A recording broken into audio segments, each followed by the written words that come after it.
Mas, coronel, o senhor se reformou da Força Aérea Brasileira em 1992, 5 anos atrás.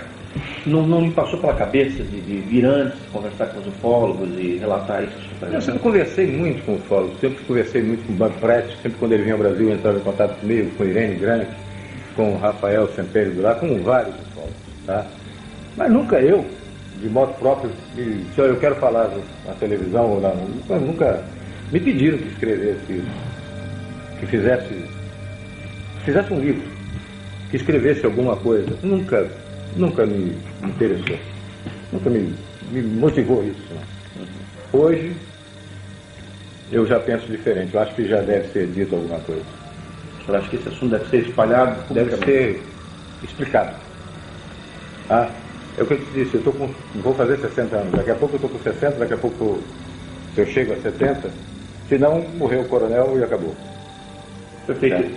E por que o senhor procurou a revista UFO para dar essas declarações? O senhor confia que a revista vá fazer um trabalho de divulgação do que o senhor está falando sem distorção?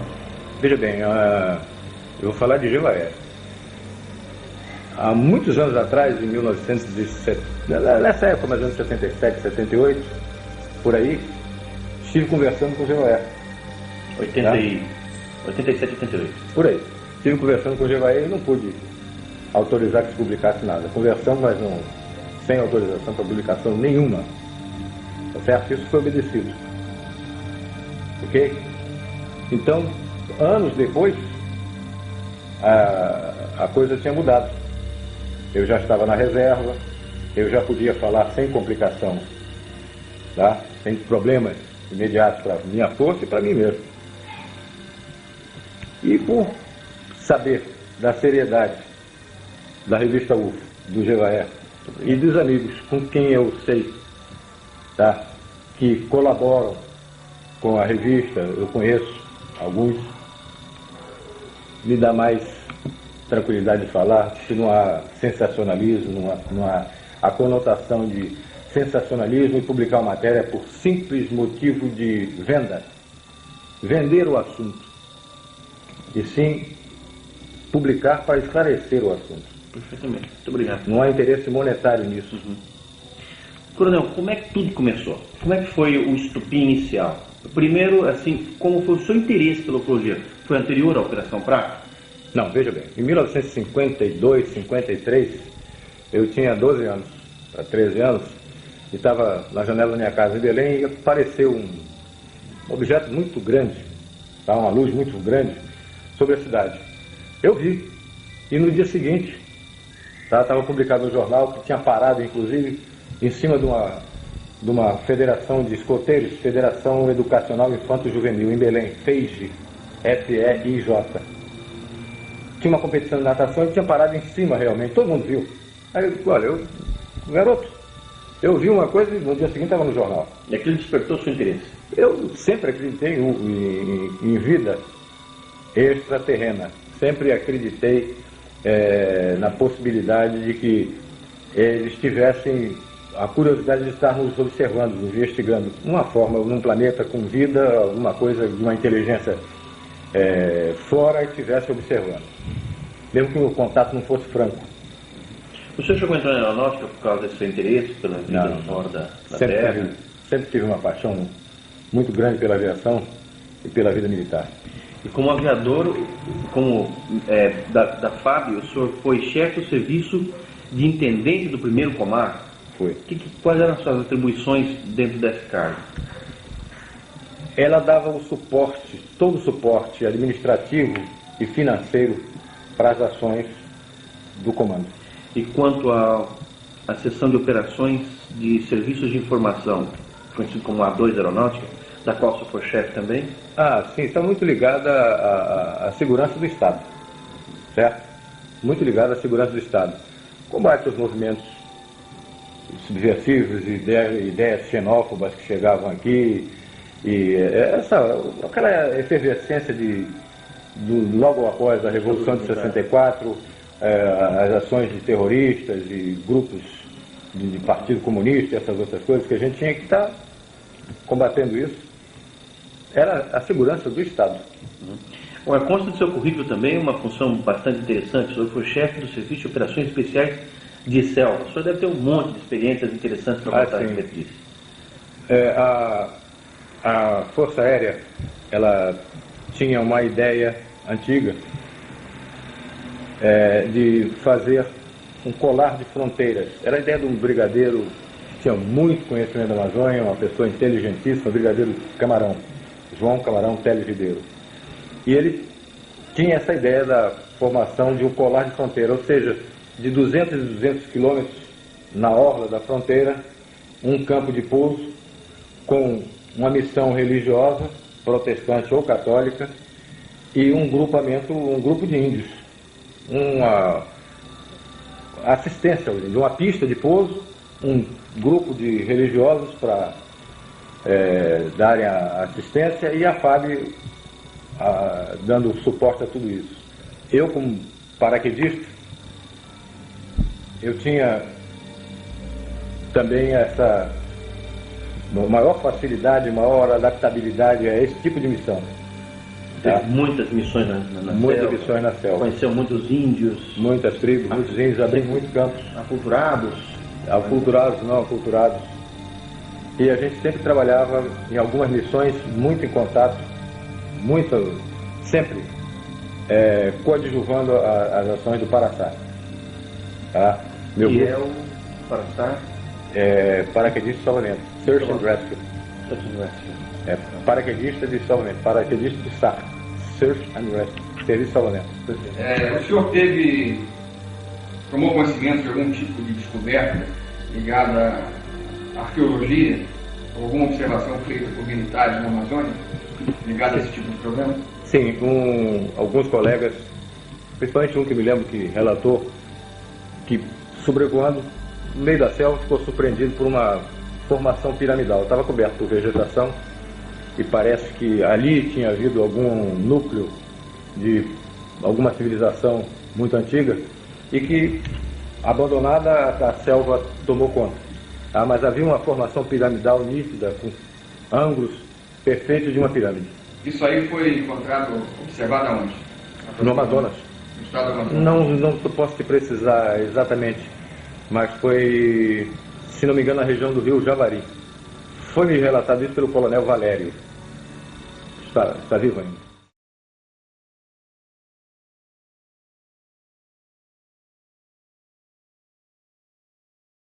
Coronel, bom, agora que a gente já sabe bastante sobre a sua atividade na Força Aérea Brasileira, eu queria agora entrar no assunto pesquisas ufológicas. A sua primeira participação na pesquisa ufológica oficial dentro da Força Aérea foi a Operação Prato ou já houve alguma coisa antes disso? Não, de minha parte não. Eu nunca... Minha atividade era exatamente segurança do Estado, tá? As coisas que envolviam comprometimento da segurança nacional, tá? Então a gente tinha ações contra, se diz Partido Comunista, essas formações de guerrilha, esses grupos que faziam assalto a banco e sequestro, essas coisas. Agora, a questão ufológica, o senhor já tinha conhecimento dos casos acontecendo pela Amazônia? Sim, claro. A gente ouvia falar sobre isso. Elas representavam de alguma maneira interesse ou preocupação por parte das Forças Armadas de que fossem uma ameaça externa também à soberania nacional? Não, como ameaça externa não. Era apenas encarado como um fenômeno que até duvidoso. Alguns oficiais, a maioria deles, como uma coisa até duvidosa. E alguns até faziam muita gozação a respeito disso. Faziam muita brincadeira a respeito disso. Tá? A sorte dessa Operação Prato sair é que o comandante na época tinha interesse disso e acreditava nisso. Quem era o comandante? Protásio Lopes de Oliveira, brigadeiro comandante 1º Comando. Está vivo ainda? Está, eu acho que está. Mora em Belém. E como é que surgiu a ideia da Operação Prato? Foi uma ideia sua? Foi uma ideia do comandante? Não. Foi uma coisa do governo? Eu não estava em Belém nessa época. Tá? 77? 77. Eu estava servindo em Belém, mas estava fazendo um curso em Brasília. Quando eu retornei do curso, me apresentei ao meu chefe da segunda sessão e ele me perguntou se eu acreditava em disco voador. Eu não sabia nem que estava ocorrendo essa operação. E esse chefe era o Coronel Camilo Ferraz de Barros. Ele perguntou se você acredita em disco voador? Eu acredito. Aí ele disse, então agora você está encarregado desse caso. Aí me deu a pasta com o início da operação para que eu tomasse conta do assunto e ficasse encarregado do caso. De onde veio a ideia da operação chamar-se Prato? De quem veio essa ideia? Essa ideia, eu dei esse nome porque o Brasil é o único no mundo, única nação no mundo que chama disco voador de disco voador. O francês chama de soucoupe volante. Soucoupe é pires. Soucoupe, pires voador. O português chama de prato voador. O espanhol chama de platilho volante. Tá? O inglês chama de flying saucer. Que é o pires. Eu sabia até como é que o russo chama também, mas não é disco voador. Não é. Tá? Então tudo é relativo a pires. Tá? Como a gente nomeia algumas operações, é uma espécie de código, e esse não podia ficar muito afastado da finalidade real da operação, não se poderia chamar a operação disco voador. Também não queria chamar de pires voador. E ficou mais um primo parecido dele, o Prato. Prato. Agora, o senhor disse que o senhor recebeu uma pasta desse seu chefe, quer dizer que já havia então em andamento alguma investigação a respeito? Sim, quando eu cheguei os agentes já tinham sido enviados para investigar. Por quê? Porque essa coisa estava acontecendo muito na região de Colares. É uma ilha que pertence ao município da Vigia, é uma ilha no litoral, já no água salgada, no litoral do Pará, frente à Baía do Marajó. O prefeito de Colares, da Vigia, mandou um documento, um ofício, o comandante do primeiro comar, porque essa coisa estava incomodando muito os pescadores. É uma vila de pescadores aquilo ali. E estava incomodando muitos pescadores. Eles não conseguiam mais exercer atividade, não conseguiam pescar. Porque eram sobrevoados, voavam em torno das embarcações. Às vezes alguns até mergulhavam do lado da embarcação. Tá? Então, e passavam a noite, acendiam fogueiras e soltavam muitos fogos. Os fogos de São João. Para afugentar os insetos. Quando havia sobrevoo isso. Então a população apavorada, ele pediu, como era coisa do ar, ele se dirigiu ao comando do primeiro comar, pedindo providências. E o brigadeiro mandou que fosse investigar. Houve em algum momento participação de Brasília nisso? Quer dizer, houve a instrução de Brasília para que fosse averiguado? Brasília pediu cautela, caução, a confidencialidade? Não participei, na época eu era capitão. Eu recebi a ordem. Eu não participei desse entrelaçamento. Tá? Era do brigadeiro para a sessão. Nós éramos da segunda sessão dele. Então, se houve, era entre ele e Brasília. Eu tinha que cumprir a missão que ele me determinou. Voltando então ao fato, o senhor recebeu uma pasta com informações e passou a dirigir a Operação Prato. Como é que o senhor estruturou, em que divisões, em quantas pessoas, em quantas missões? Como é que o senhor, enfim, organizou a Operação Prato para conduzi-la? Bom, eu era o chefe, na época capitão, e tinha 5 agentes. Às vezes 5, às vezes 6, às vezes 4, mas eram basicamente 5 agentes, sargentos, que trabalhavam na segunda seção. E a gente, no local, quer dizer, em campo, a gente dividia, às vezes, a equipe em 2, 3 equipes, para 2 ou 3 posições de observação. Claro que em contato com o walkie-talkie, comunicação rádio. Os objetivos eram observar um disco voador, fotografar, atirar no disco voador, enfim. E realmente tirar a prova, botar a claro isso, tá? Porque todo mundo falava. Aí apelidaram logo essas coisas que estavam acontecendo, apelidaram o chupa-chupa, tá? E ficou conhecido na época como chupa-chupa. Mas a Força Aérea precisava saber o que estava realmente acontecendo. O que era isso que estava acontecendo no espaço aéreo brasileiro? Porque nós temos a responsabilidade sobre o espaço aéreo brasileiro, como Marinha sobre a água territorial brasileira, o mar territorial brasileiro. E o Exército, a parte de segurança de terra. A nossa parte tinha que ser cumprida. E qual é a origem, vamos dizer assim, desse nome? O que motivou, vamos dizer assim, esse tipo de denominação por parte da população em relação ao fenômeno? Bom, havia uma série de relatos de pessoas que tinham sido atingidas por uma luz e que julgavam que ele estivesse sugando o sangue das pessoas, porque realmente, depois a gente foi verificar, tinham algumas, principalmente mulheres, no seio esquerdo, uma marca, como se fosse 2 furos de agulha, tá? E em torno, uma mancha castanha, como se fosse uma queimadura de iodo, tá? As pessoas diziam que tinham sido sugadas, o sangue tinha sido sugado, uma parte, uma parcela pequena do sangue tinha sido retirada. Então passaram a apelidar de chupa-chupa por causa desse fato. Porque uma luz vinha e incidia sobre a pessoa, e normalmente nas mulheres do seio esquerdo, homens no braço, na perna. Qual era a proporção? Quantas mulheres para quantos homens em média? Mais ou menos 8 para 10, em 10, 8 mulheres. Verdade. Em 10 casos, 8 mulheres. E vocês documentaram os efeitos físicos, as marcas, as pessoas, foi tudo documentado? Foi visto, foi analisado, foi visto por médicos. Tá? Tanto que visto como parte da operação? Alguns foram conosco. Não me lembro o nome deles. Quando vocês começaram as suas vigílias, então, e tiveram, logo de imediato, aliás, o que aconteceu, as comprovações, as filmagens, alguma coisa assim? Não. Eu vou te dizer, sinceramente, eu entrei como advogado do diabo. Eu entrei para desmistificar isso. Para dizer que essa coisa não existia, que era vamos dizer, uma alucinação coletiva, que alguma coisa estava sendo vista que não era realmente nada de extraterrestre. Tá? Você imaginava que fosse o quê? Não sei, aves, a plumagem de uma coruja refletida refletindo a luz da lua, alguma coisa dessa natureza. Mas tá? nunca que podia imaginar até que fosse, mas não acreditava que estivesse vendo isso. E eu fui para ver se era realmente isso. E em quanto tempo o senhor teve essa confirmação? Eu passei 2 meses respondendo não para o meu comandante. Eu, quando voltava, passava uma semana e voltava no fim de semana para conviver um pouquinho com a família.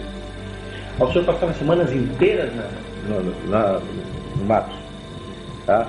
E voltava fim de semana e a minha resposta para o comandante era não. Ele perguntou: você viu alguma coisa? Não. Eu vi luzes, mas nunca vi luzes que piscavam, passavam abaixo assim, mas nunca nada. Era realmente muito estranho. Mas eu não podia dizer o que era. Não vi. Eu via luz, mas vi luz, não sei o que é isso. E ao menos isso durante a noite? Durante a noite. Durante o dia você tinha alguma atividade também incorporada ao projeto? Também. Operação Praça? Entrevistas, a gente ia procurar ver as pessoas, entrevistar,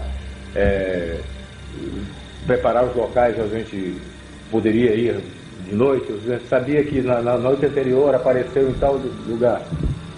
A gente tinha várias informações a respeito daquele lugar, então provável incidência seria naquele lugar e a gente se deslocava para lá. No lugar mais provável do acontecimento. Vocês tinham também acompanhamento do fato, coletando informações dessas testemunhas? Isso, sempre fazendo, botando o nome da pessoa, para colocar no relatório. Um formulário próprio, um procedimento, uma metodologia de coleta. Isso. E a gente sempre botava o nome da pessoa, localidade, horário, como foi, descrição de cada fato de perfil. Tá? Na mesma localidade aconteceram 3 casos naquela noite. A gente ouvia as 3 pessoas. Que tipo de descrições que as pessoas davam, as mais comuns? Não. Tinha algumas estranhas e que a gente foi depois comprovar que eram realmente tinham acontecido. Desmaterialização de parede inteira, de telhado. Como assim? A primeira senhora que eu entrevistei em Colares, eu tinha saído de helicóptero de Belém para Colares. Pousamos em Ibituba para colher uns dados, fica perto de Colares. E decolamos de helicóptero para Colares. Chegamos em Colares e eu fui ouvir uma senhora que tinha sido queimada por esse tal do chupa-chupa que falava. Eu vi, realmente, ela me fez a exposição do seio esquerdo, tinha marca, como eu descrevi, marca castanha, como se fosse uma queimadura, e 2 pontos, tá? De perfuração, às vezes era 1 ponto, tá? Quando nós estávamos conversando com ela, ela me descreveu que estava sentada numa rede, fazendo uma criança dormir, tá? E de repente o ambiente começou a mudar de temperatura. Começou a ficar uma temperatura estranha. Ela achou esquisito aquilo, mas nunca ia imaginar o que queria ocorrer a seguir. Ela, deitada na rede, viu que a telha começou a ficar avermelhada como se você tivesse chegado um charuto numa folha de papel. Ela foi ficando avermelhada, depois ficou vendo o céu. A telha desapareceu. Ficou como se fosse um vidro. Ela via o céu. Tá? Ela via do outro lado, ela estava vendo as estrelas. Tá? Aí eu fiquei mais preocupado ainda, fiquei mais curioso ainda. E esse povo parecia ser sincero. E desse buraco que ela falou, que apareceu lá, veio uma luz verde, primeiro, que ela ficou meia dormente, e logo em seguida um raio vermelho.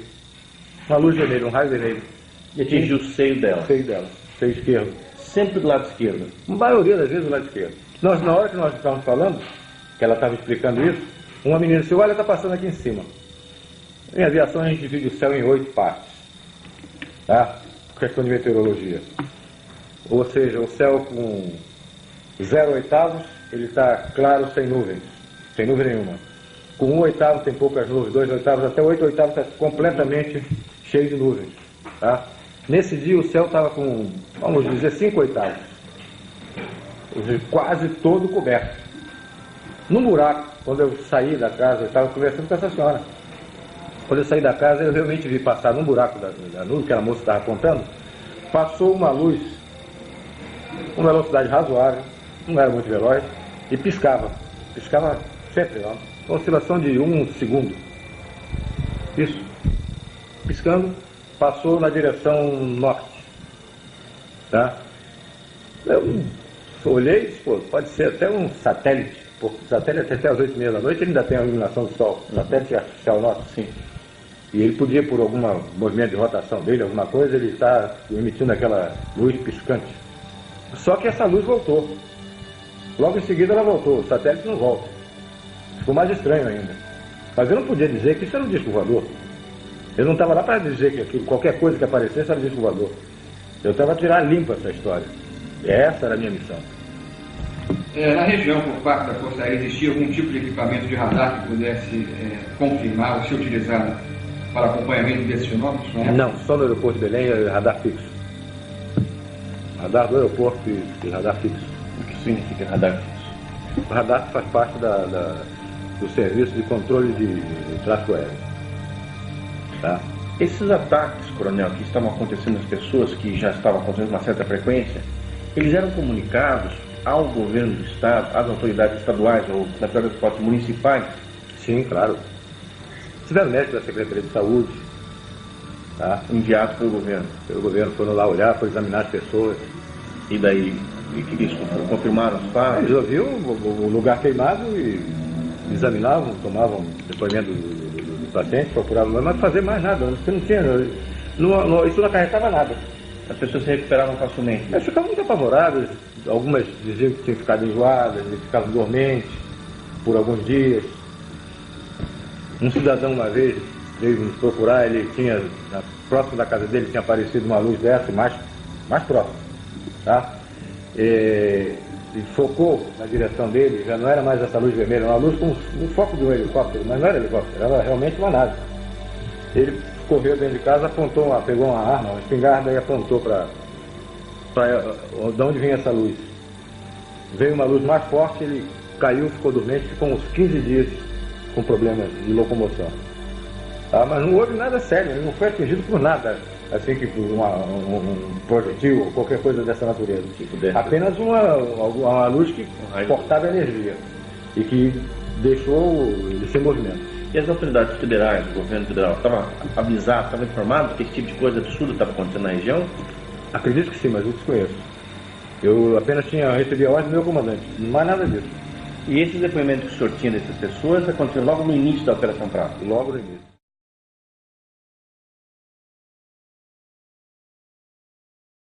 Quando foi que o senhor teve o seu primeiro grande contato? Veja bem, nós estamos tivemos a informação de que na Ilha do Mosqueiro, tá, num lugar chamado Baía do Sol, a Ilha do Mosqueiro é uma balneário de Belém, tá? E na Baía do Sol estavam acontecendo coisas. Baía do Sol é muito próximo de Colares. É uma outra ilha. Colares é uma ilha e a Ilha do Mosqueiro é outra. Tem o canal da Laura, entre a Baía do Sol, entre a Ilha do Mosqueiro e a Ilha de Colares. É quase que se vê Colares lá da Baía do Sol. Mas que lá estavam acontecendo coisas. Nós, como estávamos investigando tudo, e qualquer indício era pesquisado, nós nos deslocamos para a Baía do Sol. Eu sempre era questionado pelos agentes que tinham mais fé do que eu, de que aquilo estava acontecendo, porque quando eu cheguei, eu já peguei o bonde andando. Eu te disse que eu estava em Brasília. Quando eu voltei, é que me passaram essa lição. Tá? Ele disse, mas, capitão, o senhor não acredita, não? Eu disse, não, para mim não. Para mim isso alguma coisa que eu ainda preciso saber o que é. Dizer para você que é disco voador, eu nunca vi um disco, eu vi luz. Eu não vi disco. Então para mim isso não é disco voador, não é prova que eu fique satisfeito. Eu estou vendo coisas estranhas, mas não posso lhe dizer o que é. E um deles, o suboficial Flávio, ele até brincou comigo, o senhor não quer que essa coisa dê uma volta em cima do senhor, acenda a luz, faça tudo, faça uma voltazinha em cima do senhor, um passeio, só para o senhor acreditar. Eu digo, mas seria interessante isso. Já fica difícil uma luz dessa fortuita, uma coisa que pode ser uma coruja, ela adivinhar que você está brincando desse jeito. E, por coincidência, na Baía do Sol aconteceu isso. Nós estávamos conversando e... Que dia foi, senhor tem? Mais ou menos novembro, outubro, novembro, foi logo no início da operação. 77, né? 77, Apareceu uma luz, tá?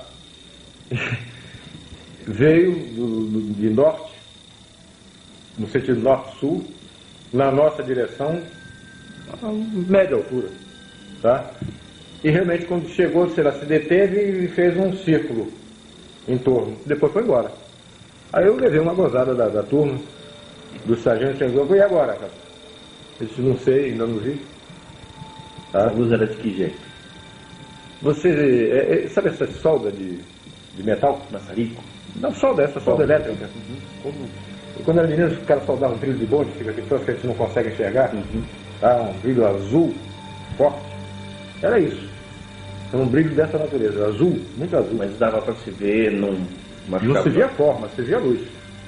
Vocês fotografaram esse objeto? Fotografamos. Levamos um baile de 2 meses. Não saía nada.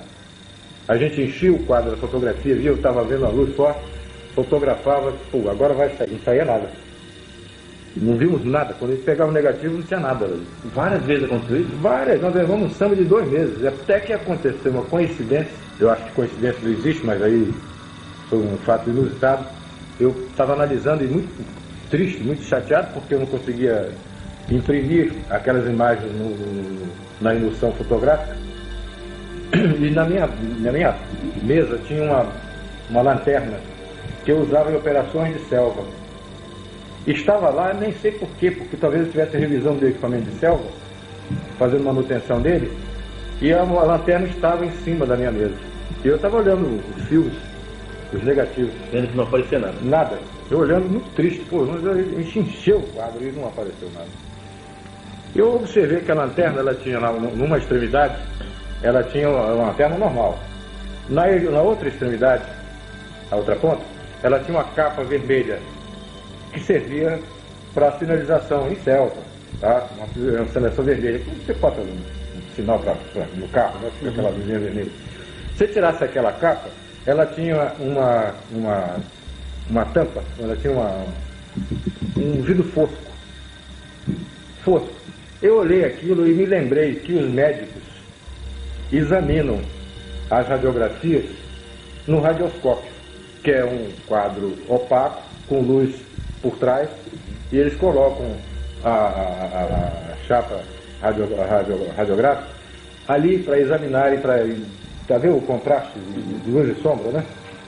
E eu olhei e disse, pô, eu estou com um radioscópio aqui, eu nem sei se é esse o nome que chamam esses aparelhos médicos, mas eu peguei uma fita, um filme, e coloquei ali. E observei que tinha um ponto, tinha um objeto. Eu não estava procurando nenhuma marca, nenhum objeto. Eu estava procurando luz. E luz eu não via. e eu observei que tinha realmente um cilindrozinho.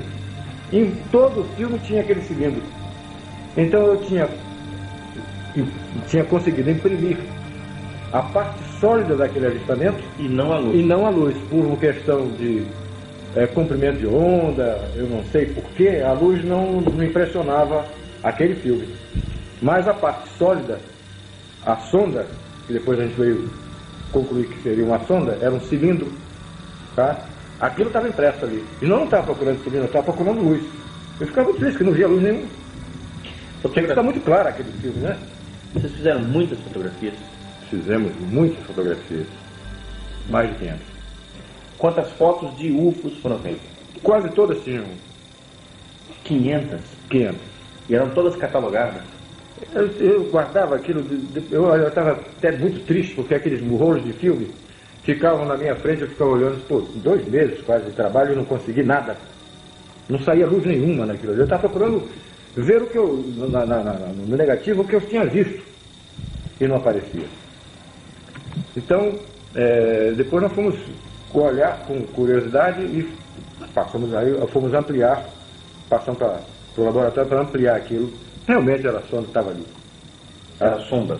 Era uma sonda. E depois que a gente estava com dificuldade já nessa parte técnica fotográfica, eu tinha um irmão da maçonaria chamado Milton Mendonça, já faleceu. Ele era cinegrafista da TV Liberal e era esperto em fotografia. Eu pedi a ajuda dele, porque confiava nele. Sabia que ele, participando da operação, ele não ia comentar com ninguém. Eu tinha absoluta segurança de que o assunto ia ficar restrito ao nosso grupo.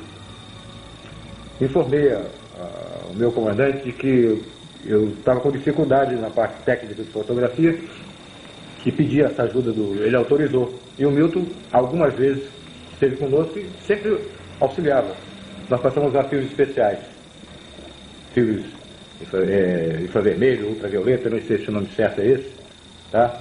Mas passamos a usar fios especiais. Pedimos a Brasília e eles mandaram esse filme para nós. E o resultado passou a ser? Bem melhor. Objetos grandes. Já passamos a ver alguma coisa, filme, a luz e outras formas que a gente nem imaginava que pudéssemos impressionar a emoção com essas formas. Esses objetos vistos, qual era o padrão mais comum quanto à forma? Ou quais padrões apareciam e foram constatados por vocês?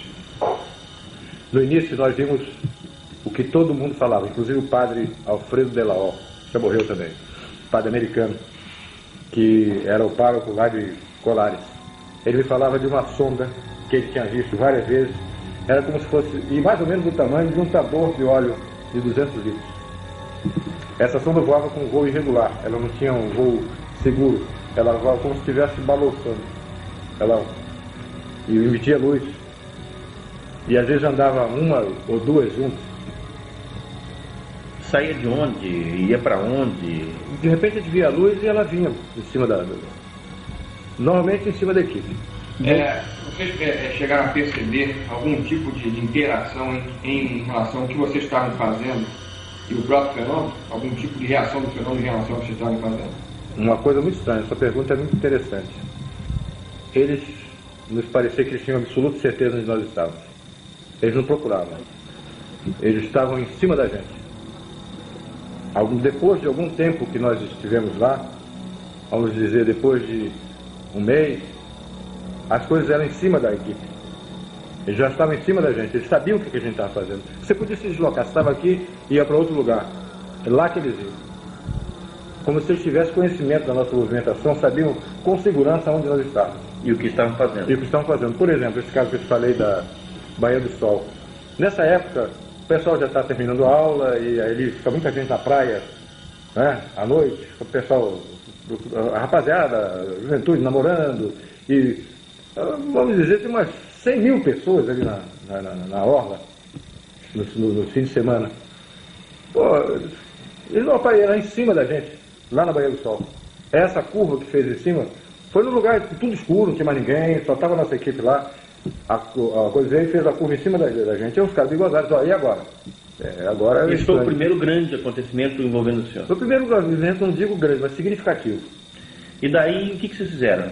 Voltaram correndo para a base, para contar? Não, nós passamos a noite lá, só saímos de manhã. No dia seguinte... Eu conversei com o meu comandante e disse, olha, a primeira coisa, que toda vez que ele me perguntava, ele dizia não vi nada, vi luz. Mas eu relatei a ele que tinha acontecido uma coisa estranha. Teve alguma reação no seu organismo, algum problema resultante dessa observação? Nesse momento exato, não. O que a gente notou é que todos nós perdemos com o tempo, nós notamos que perdemos a acuidade visual. O óculos de um servia para o outro. Eu enxergava muito bem. Nessa época eu tinha 77, eu tinha 37 anos. Logo em seguida nós começamos a precisar de óculos, todos da equipe. Mas isso veio em razão de outras exposições que nós tivemos mais para frente. Coronel, e em seguida a um evento desse, que foi se repetindo várias vezes, pelo que eu sei, vocês faziam um relatório completo, vocês tinham que se submeter a algum tipo de exame, enfim, qual era o encaminhamento que era dado a esse relatório? Era feito um relatório do acontecimento, um relato do acontecimento, uma hora, local, se possível coordenada geográfica, tudo certo, tá? Mapeamento da região, mas exame pessoal em nós, não. Nós sempre fomos pessoas de confiança do comando. No estado eu digo exame físico. Não. Para ver se tinha algum problema, sempre. Não. E o comandante, quando recebeu a notícia de que alguma coisa finalmente havia acontecido, que lhe havia convencido, como ele reagiu? Ficou mais satisfeito, mais alegre. Me pareceu, a reação dele foi de muito agrado. O senhor comentou esse fato com alguém fora da base, fora da Operação Prato, seus familiares, amigos em Belém? Minha mulher sabia das coisas que eu estava fazendo. Eu conversava com ela, conversei com meu irmão, mas fora disso não. E pedia sempre reserva. Eles me perguntavam por que eu, quando telefonava para casa, não está numa operação aí, tá. Eles sabiam, eu sou que era conhecido. Minha família é muito conhecida ali na Ilha do Mosqueiro. O teu irmão estava lá no Mosqueiro, eu vi. Ele estava lá vendo o negócio do chupa-chupa, ele me perguntou, ele falou, não, eu não estava vendo não. Eu vi. Eu estava lá em missão. Esses fatos foram se repetindo? Novas observações grandes? O que mais o senhor se lembra para nos contar? Bom, como a Baía do Sol tinha sido um local muito favorável, nós passamos a frequentar a Baía do Sol com muito mais frequência, muito mais assiduidade. Nós tínhamos amigos no Serviço Nacional de Informações, SNI. Tá? O SNI não tem nada a ver com isso. Ele nos preocupa, isso é assunto da Força Aérea. Mas os caras que estavam no SNI, que eram nossos conhecidos, tinham a curiosidade de ver. Saía muito isso no jornal. Todo mundo em Belém comentava. Eu vou no comentário de manhã à noite. De que havia uma operação da FARC? Não, de que havia esse avistamento. Tá? Uhum. E eles sabiam que nós estávamos... E a população não sabia que havia operação na FARC? Sabia. Sabia, sim. A Operação Prato? Não sabia do nome, sabia que a aeronáutica estava olhando. Sabia que tinha. Sabia que o cara era sargento, que eu era capitão, sabia. Tá? Mas não sabia não sabia do resultado o que a gente estava fazendo. Sabia que a gente estava olhando. E eles pediram para ir numa operação dessa conosco. Como era perto de Belém, vocês podiam ver também. Eu disse, por mim não tem problema nenhum não. Mas peça ao seu chefe lá. O chefe do Serviço Nacional de Informações, na época, era da Aeronáutica também.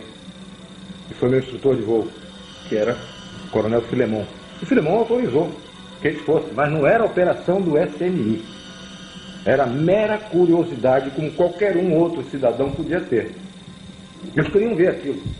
E queriam ver com a equipe que eles conheciam, que estava fazendo um trabalho sério. E estavam nos locais que já por experiência eram os mais prováveis. Então não teriam nenhuma possibilidade de perder assim muito tempo.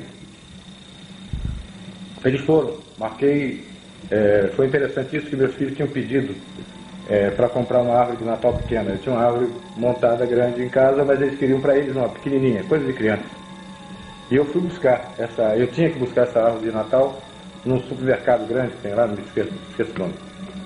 Pão de Açúcar, uma coisa assim. Jumbo. Mercado Jumbo. Mas era da rede Pão de Açúcar. Não estou fazendo comercial do Pão de Açúcar, né? Então eu disse para a minha equipe que o Milton Mendonça estava nesse dia, esse cinegrafista do TV Liberal, que estava por mera contribuição, ele não era obrigado a isso, ele apenas nos ajudava. Aí autorizado, era do conhecimento do comando. E nós chegamos lá às 6 horas da tarde, montamos o equipamento fotográfico, montamos tudo, tá? E ficamos num lugar escuro, reservado, ficamos observando, ver o que viria. E eu disse, olha, mas hoje eu vou voltar mais cedo. Tem que estar em Belém às 8 horas, porque eu vou pegar minhas crianças e vou ao supermercado fazer a tal da compra da arvorezinha de Natal.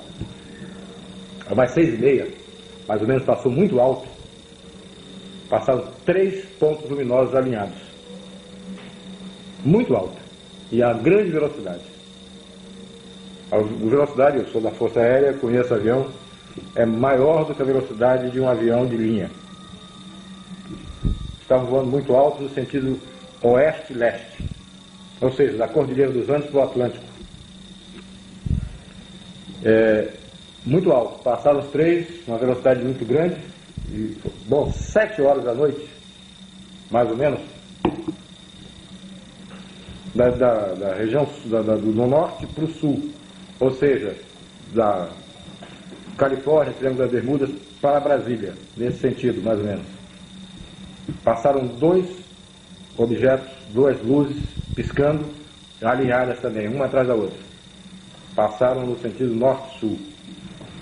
Esperamos mais um pouco, começamos a desmontar, e o pessoal do SNI não chegava. Esses amigos não chegavam. Eu não podia esperar. Então nós começamos a desmontar o equipamento, guardar nas caixas e colocar no carro. Quando eles chegaram e perguntaram, eu até brinquei com eles, foi que houve? Marquei 6 horas, vocês chegaram 7 e pouco.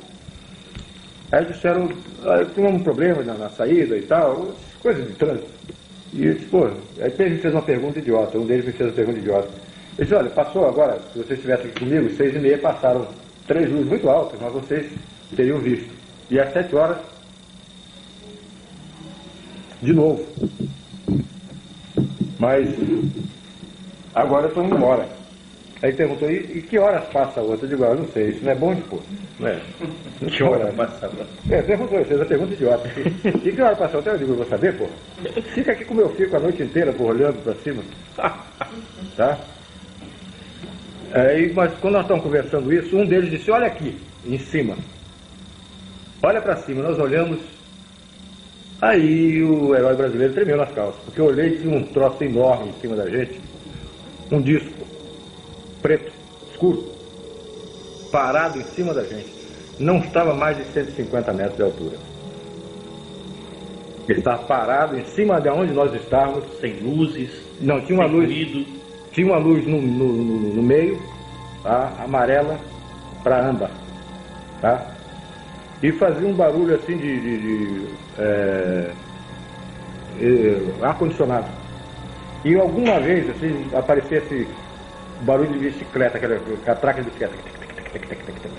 Fazia um barulho assim como se fosse uma catraca de bicicleta quando você pedala ao contrário. Tá? Aquele troço parado com aquela luz no meio. Uma coisa muito grande. Eu acredito que uns 30 metros de diâmetro. Tá? Aquele troço parado em cima da gente. Nós ficamos olhando e ele começou, logo em seguida começou a emitir uma luz amarela muito forte. Clareava o chão. Muito forte. Ele repetiu isso a intervalo curto, umas 5 vezes. Qual foi a reação do pessoal da CNI? Não, de todo mundo, não foi só da CNI, não. Olha, foi tão inusitado, eu nunca tinha visto isso, já estava quase 2 vezes nessa história, e nunca tinha aparecido dessa forma para a gente. Tá? Que, olha, não deu ideia de abrir o carro, montar a máquina, que não dava tempo. A máquina estava desmontada e guardada nas caixas do carro. Nós ficamos olhando, assustados. Essa coisa iluminava aquele luz amarela forte, apagava, iluminava de novo, fez isso 5 vezes. Latejando. Isso. No intervalo de assim, 2 segundos, quando apagava, 2 segundos depois, ou 3 segundos, começava de novo. Ele era estava uma luz dando uma progressiva. demonstração para vocês. Era uma luz progressiva. Ele não fazia pum, clareava, como um flash. Ela ia crescendo. Depois voltava do mesmo jeito. Era Sentiram pulsante. que é alguma coisa que tinha a ver com vocês ali. Isso, em cima da gente. Ele está parado em cima da gente. No lugar que nós estávamos escuros, ninguém sabia que ele estava lá. Só nós eles, né? Agora eu sei que só nós Houve eles. alguma outra ocasião em que outras equipes de outros órgãos do governo?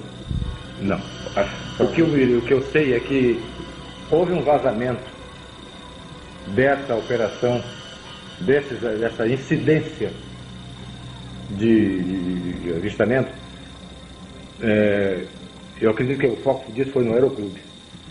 Tá? E É o Clube de Belém. de Belém. E uma equipe de um jornal da época, não sei se esse jornal existe, eu acho que ele foi comprado, era o jornal, parece que era o Estado do Pará. A equipe do Estado do Pará foi para o lugar onde a gente ia, eles foram mamar na teta, né? Eles já sabiam onde é que a gente estava, eles foram por ali. Nesse dia nós não estávamos lá, nós estávamos em outro lugar. Eles foram ver essa coisa e não se deram muito bem, não. Tá? Viram alguma coisa? Viram uma coisa que eles nunca mais voltaram para ver. Eles juraram que nunca mais fariam uma missão dessa. O que aconteceu? Eles viram uma luz se aproximando, essa luz veio muito baixa, entrou para esse canal que eu falei para você que fica entre a ilha do Mosqueiro e a ilha de Colares, o canal da Laura, chama de Boca da Laura. Ele entrou para no rumo desse canal, eles pegaram o carro e foram para lá. Essa luz se dirigiu para eles, na direção deles, focou em cima deles, eles estavam no carro, o teto do carro ficou translúcido, Transparente também, igual no caso da... igual como se fosse um vidro. Tá? Eles estavam vendo o céu, ele fez evoluções em cima, passou, parou de volta, e focava em cima dos caras com uma luz muito forte. Eles fotografaram isso. Mas não foi publicado. Foi publicado, sim. Foi publicado? Foi publicado. Em uma página inteira do jornal, ou duas. Mas com uma nitidez incrível. E depois do susto que eles tomaram, alguns parece que até tiveram acesso de vômito, alguns se descontrolaram emocionalmente, pegaram o carro e sumiram, foram embora. No dia seguinte, ou 2 dias depois, esse troço estava publicado no jornal. Uma reportagem vasta. Quem pode dar informação dessa reportagem é o Pinon. É fácil encontrar no Aeroclube de Belém. Era piloto, comandante Pinon. Muito ligado a uma pessoa que está bem ligada a nós. Que é Daniel Rebito. um empresário, um empresário paulista, que mora lá, que é o José Luiz Leandro Martins. Eu acho que ele não é contemporâneo do Sorvete de um tempo para cá. Enfim, em algum momento da Operação Prato, vocês estavam toda hora mandando relatórios do que acontecia lá para a chefia, né? Mas em algum momento vocês perguntaram se haveria possibilidade de informar a população sobre isso? Não foi feita essa pergunta porque a gente sabia que não era possível. Não seria cabível essa pergunta ao comando, porque isso era assunto de coletar dados e entregar ao comandante. Isso era tratado com confidencialidade. Isso. Nós tínhamos que coletar dados, documentar, fotografar, que o máximo possível e entregar, informar o comandante. Daí para frente o destino era dele. Ele que daria. O senhor tem ideia do que era feito no hospital? Claro, o tratamento era feito por nós, ele era preparado, era classificado. Tá? Depois que o senhor tem ideia que ele fazia com o material que Informado ao comandante e depois era arquivado. Dentro do comando, do primeiro comando. Isso aí é para Brasília? Depois foi. Foi informado Brasília, né? Sim. Qual é a reação? Não acreditava, não. Não acreditava? Até brincavam, alguns companheiros. Vocês tinham conhecimento que a Força Aérea Brasileira já tinha instituído um sistema de pesquisa ufológica há quase 10 anos antes, em 1969, chamado Sistema de Investigação de Objetos Aéreos. Nessa época eu era tenente na base aérea de Belém. Foram distribuídos vários folhozinhos, vários livretos com Silani, Oani, tem um nome até, Silani, uma coisa, pedindo que fosse alguns oficiais que se interessassem, que dessem informações a respeito, fizessem relatórios, ou dessem depoimento a respeito. Eles deu logo depois que morreu. Foi em 1968, isso, se não me engano. Por aí. E em algum momento houve a participação de militares norte-americanos pedindo informação, ou querendo trocar informação, ou vindo ao Brasil para acompanhar o trabalho de vocês? Que eu saiba, não. Ou o trabalho de qualquer outra equipe? Não, que eu saiba, não. Se isso ocorreu, foi em alta esfera e eu era capitão, não me metia, né? Não me saber. Essa incidência desse fenômeno, ela chegou a ser diária? Era diária. Muito ativa. Vocês detectaram vários tipos de objetos, então sondas, naves. Depois a gente chegou a verificar que tinha pelo menos 9 formas. A gente conseguiu determinar, classificar como formas de naves. Alguns eram sondas, alguma fotografia parecia uma nave maior e dela saindo naves menores. Depois essas naves menores voltando para essa nave maior. Tudo isso como se fosse uma nave mãe recebendo ou naves ou sondas menores. Isso foi documentado fotograficamente? Foi. E filmado também. Quais eram os equipamentos que vocês utilizaram para registrar todo esse material? Máquina fotográfica, não posso dizer, de conta, sei lá, mas eram máquinas fotográficas Profissionais. Teleobjetivas de 300, de 1000. Essa de 1000 é um terror para trabalhar com ela, porque ela tira de foco rapidamente. Qualquer bobeada, qualquer movimento, ela já saiu de foco.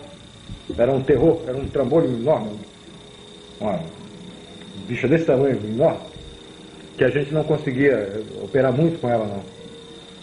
Tá? Até para focalizar era muito difícil. E filmadoras? Filmadoras. Algum outro tipo de instrumento além desse? Gravador. Para gravar as reações de vocês? Possibilidade de algum ruído, alguma coisa. Vocês tinham expectativa de que essas naves entrassem em contato com vocês? Esse era um dos objetivos do projeto da Operação Prato? Olha, a gente estava exposto a tudo. Para te falar a verdade, eu não estou fazendo mistério nem sensacionalismo disso aí, porque não me interessa nenhuma coisa dessa natureza. Podia acontecer qualquer coisa, mas a gente estava em uma operação militar, era obrigação militar. Se ocorresse, ocorreu em serviço. Vocês estavam portando arma? Não. Nenhum momento? Nenhum momento. Eu nunca pensou em levar uma arma? Não. Por via das dúvidas? Nenhum momento. Nunca andamos armados, não interessava, não esperávamos que houvesse necessidade, portanto não tinha, nunca foi nem pensado na montagem da operação, na parte logística da operação, alimentação, transporte, não sei o que, armamento. O armamento estava fora, nunca foi pensado em arma nisso aí. Houve alguma expectativa em algum momento dentro da operação de que esse fenômeno pudesse ser perigoso em termos de objetivos? Uma vez sim. Uma vez foi muito forte o aparecimento, e você tem que detalhar como foi, mas realmente essa coisa aconteceu e eu tive muito medo de que houvesse uma abdução. Como é que foi isso? Só para te fazer um parênteses, não te interrompendo e já tendo interrompido,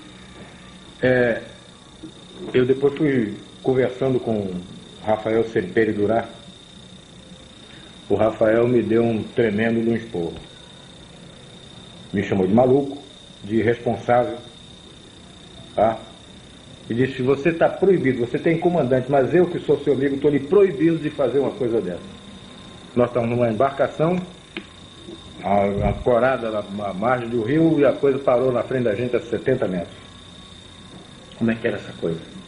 Bom, para te responder essa pergunta, eu tenho que dizer por que nós estávamos lá. Vamos ouvir então a história completa.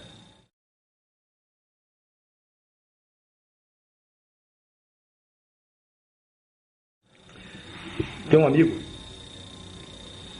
que era oficial, da FAB, na época capitão Vito polonês, Vito Jamielniaski, é o nome difícil, aliás, mas fica só com o Vito que fica mais fácil. E o Vito gostava muito de pescar. Ele estava pescando esse rio gostoso de pescar, muito fácil. Pois é, ele pescando, ele conseguiu, ele soube de um caso, ele sabia que eu estava, toda a Força Aérea sabia que a gente estava nessa investigação.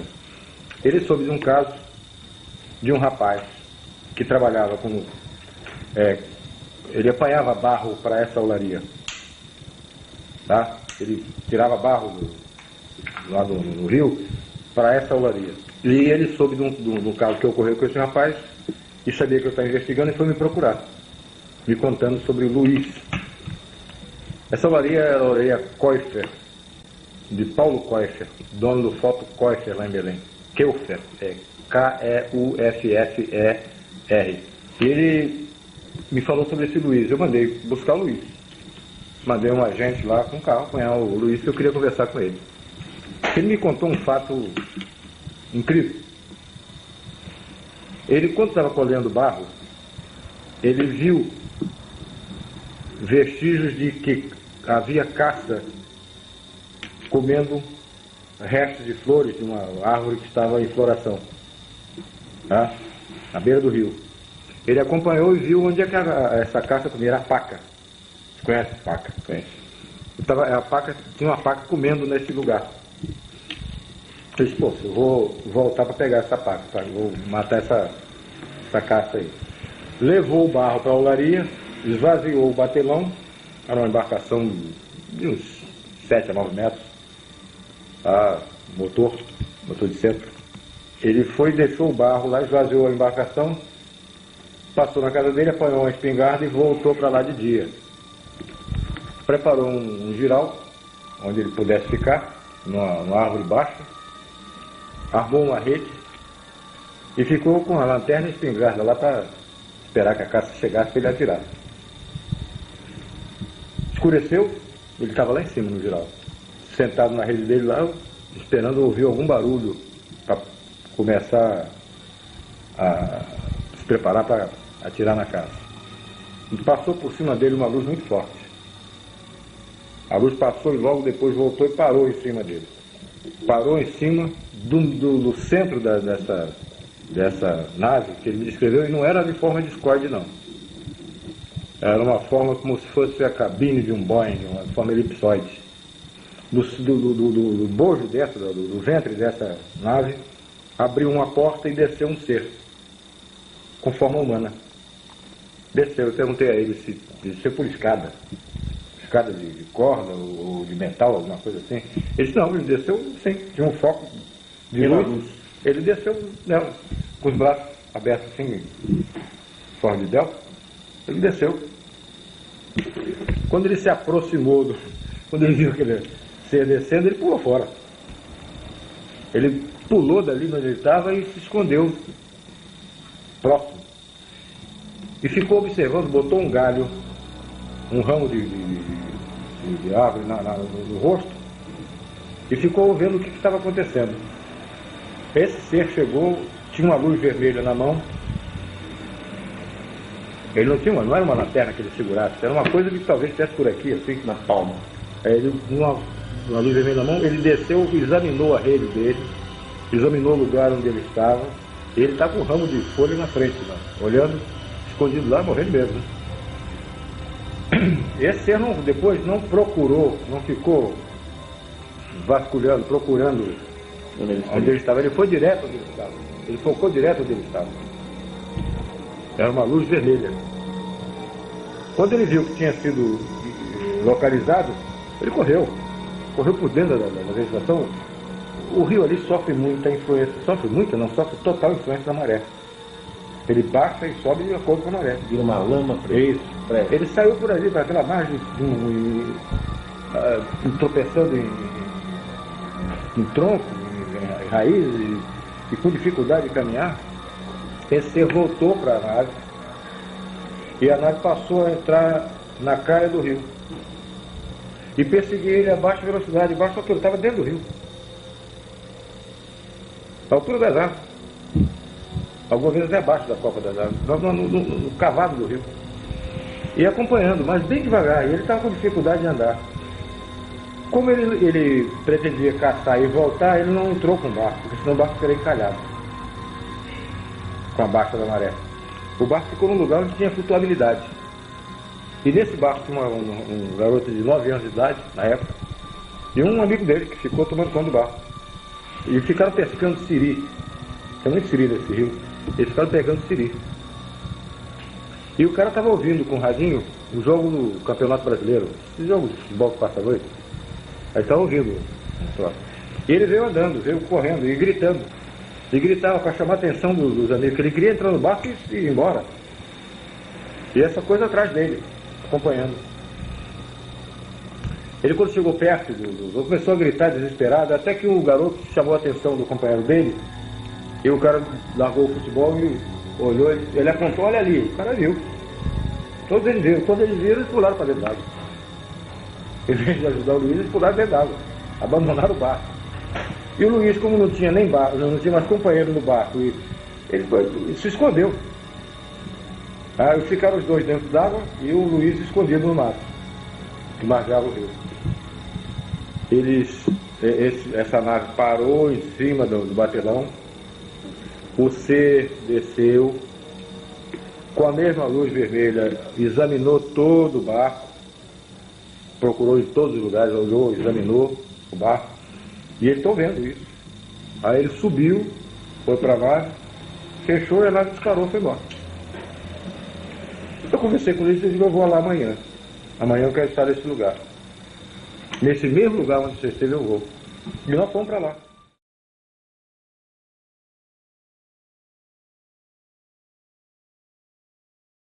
Conversamos com o Paulo Costa, que é o dono da olaria, ele autorizou e nós fomos para lá.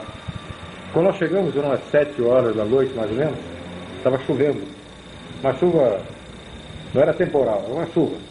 Agora, os agentes foram para dentro de uma casa, que era a casa do zelador lá, do caseiro lá dessa olaria, do vigia. Foram lá tomar café, uma bolachinha, uns troços lá qualquer.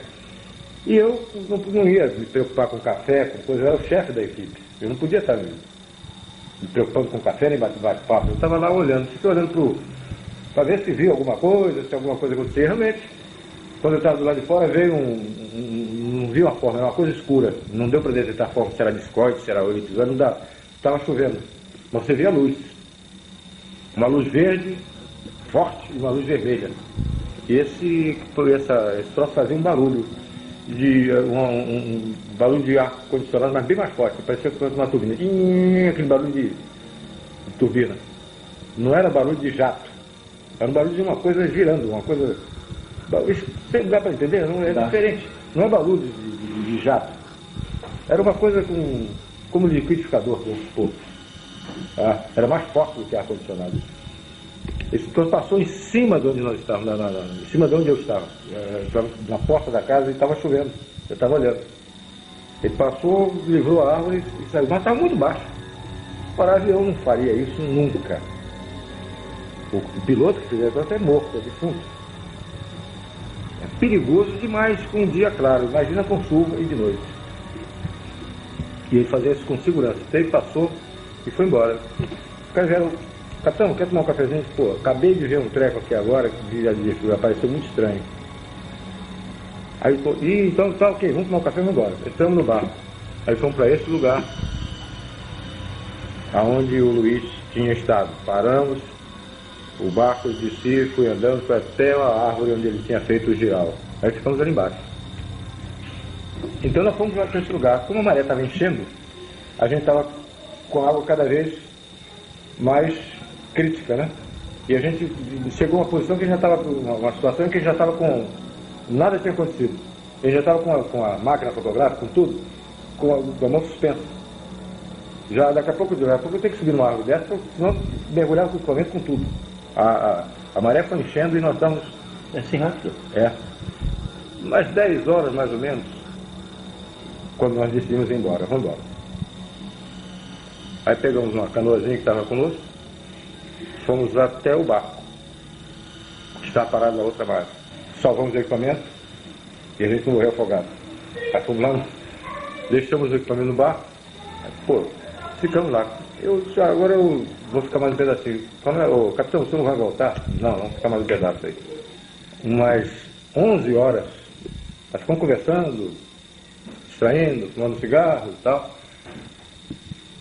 E lá no fim, o rio afunilava. O rio, nós estávamos numa posição, na margem esquerda do rio, direita do rio, e o rio, a gente viu o rio fechando lá na frente, afunilando lá na frente. A mais ou menos uns 2.000 metros,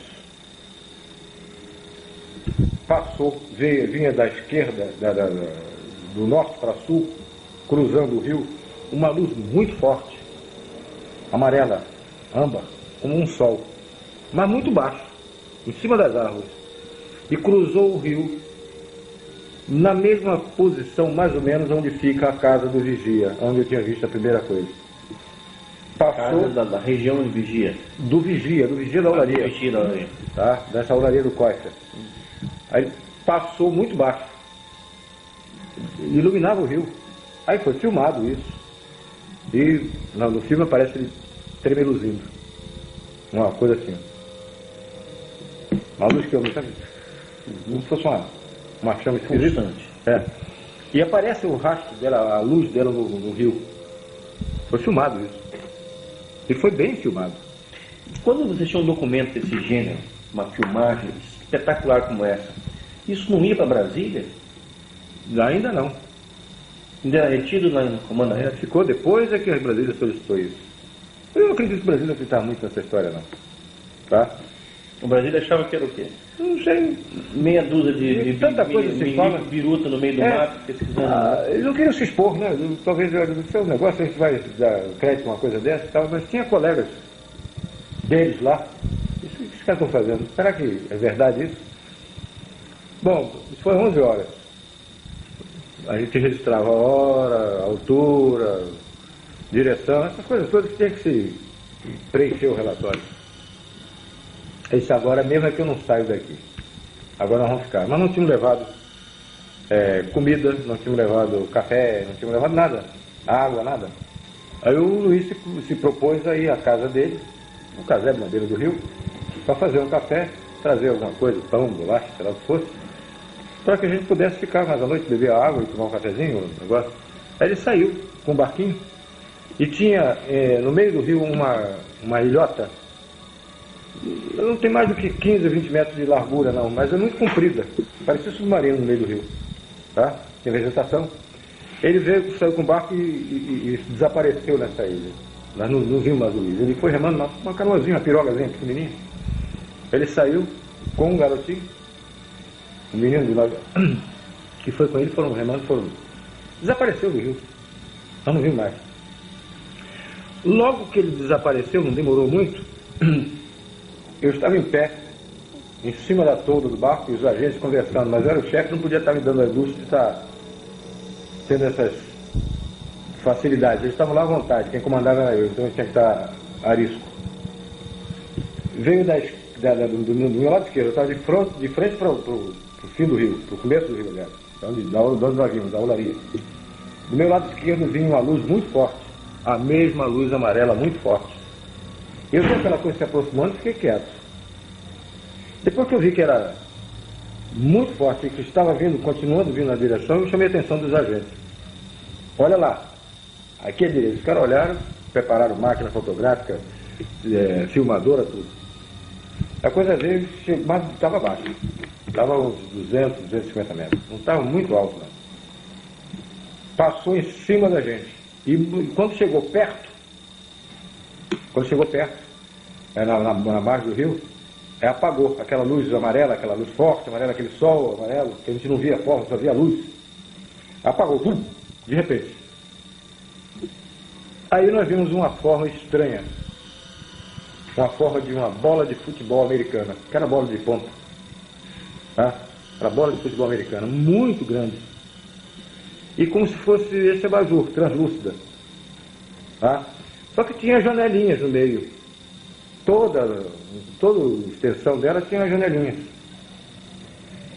Eu não vi ninguém atrás daquela janela. Mas que tinha janela, tinha. Tá? E era uma coisa muito grande. Mais ou menos uns 100 metros. Bem grande. Uma bola de futebol americana grande passando em cima da gente. A baixa altura. E fazia um ruído estranho. fazia um ruído de esse ar-condicionado. Quando ele passando devagar em cima da gente, de propósito, devagar, bem devagar. A máquina filmadora estava acionada e o mecanismo dela faz um ruído. Eu pedi que o agente que estava mexendo, estava filmando, que ele parasse de filmar. Porque eu queria tirar dúvida. Eu não queria confusão desse ruído da máquina com o ruído que eu estava ouvindo.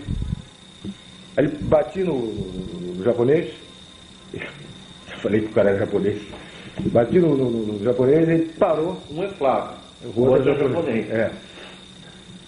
Ele parou de... Você está ouvindo? Ele estou. Era esse barulho da catraca. Tinha um barulhozinho desse esquisito lá no meio. No meio desse barulho, esse oscilante. Tá? Aí ele continuou filmando, fotografando e tudo. Essa coisa passou, foi embora. Entrou no rumo do continente, do lado de Belém, foi embora. Não desapareceu, foi embora.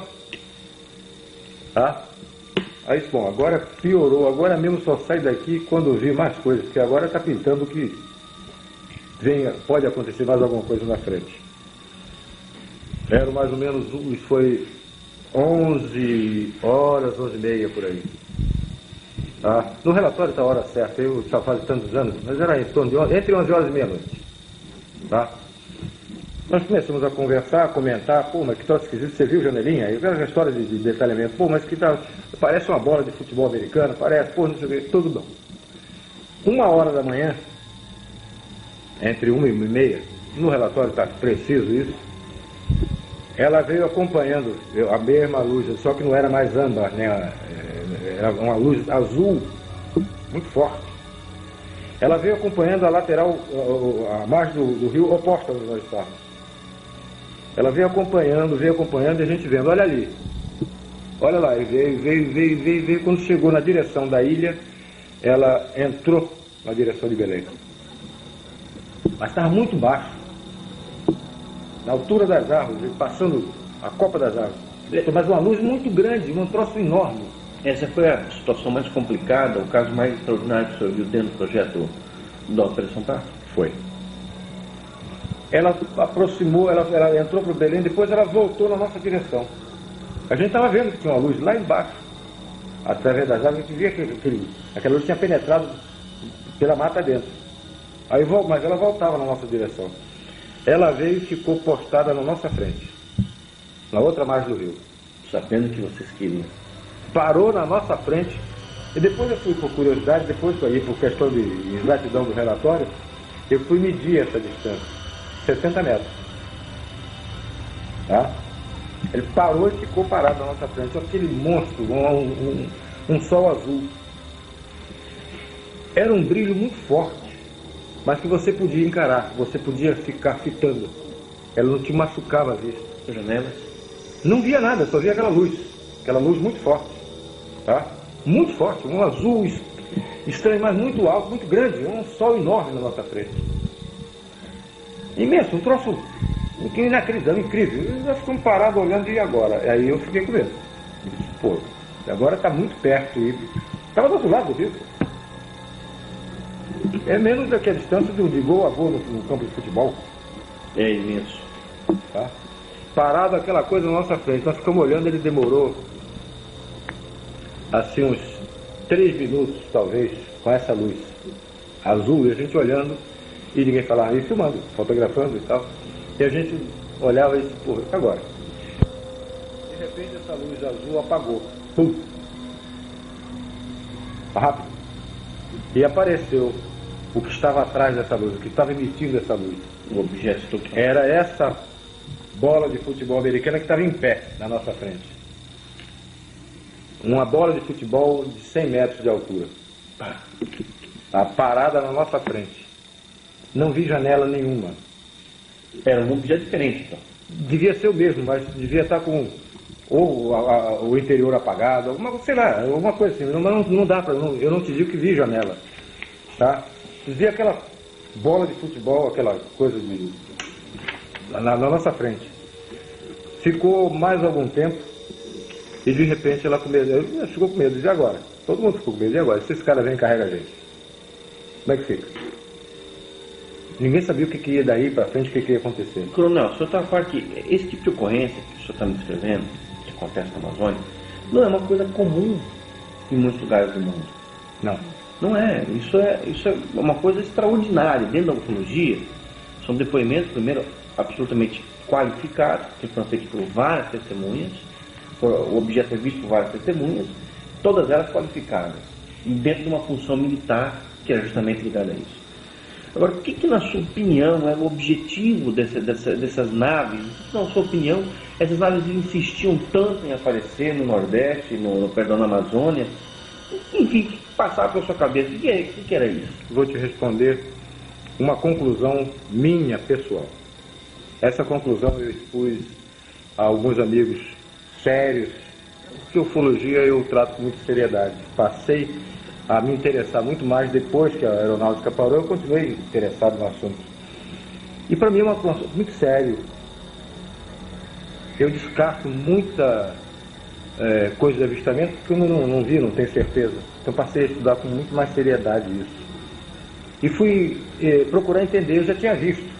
Agora eu queria entender. Eu queria tirar conclusões daquilo. Tá? Conclusões que eu não podia colocar no relatório. Porque eram conclusões minhas de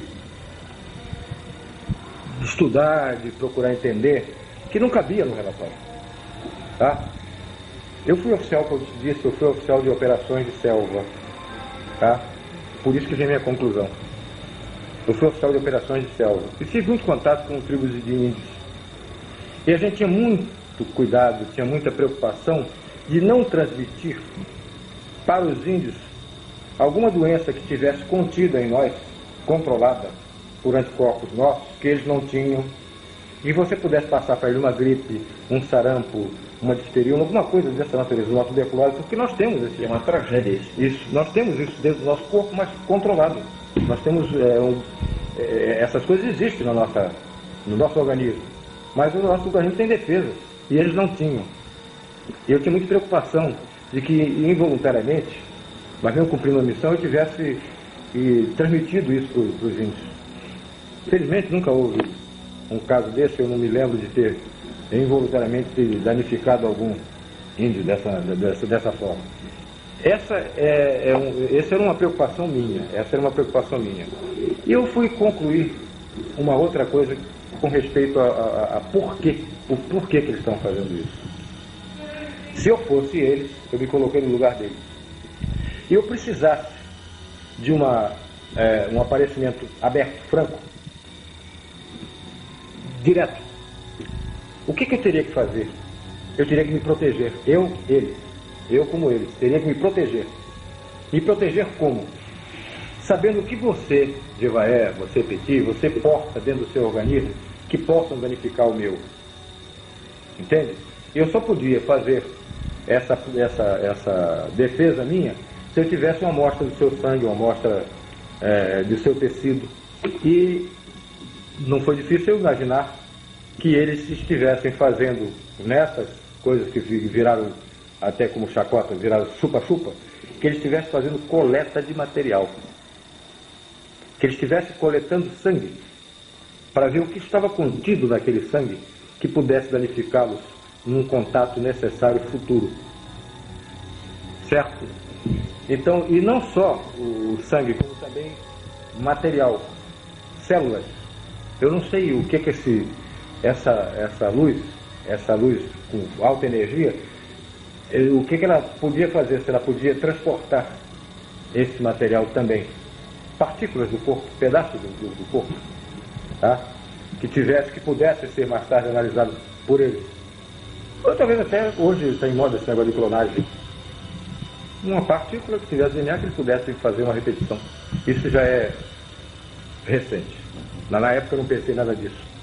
Tá? Mas pensei que eles estivessem coletando material para se defender, num contato que tivesse necessidade de fazer um contato próximo e que pudesse ser danificado por alguma Agora, doença. A população da região ribeirinha, toda aquilo, imaginava como uma agressão.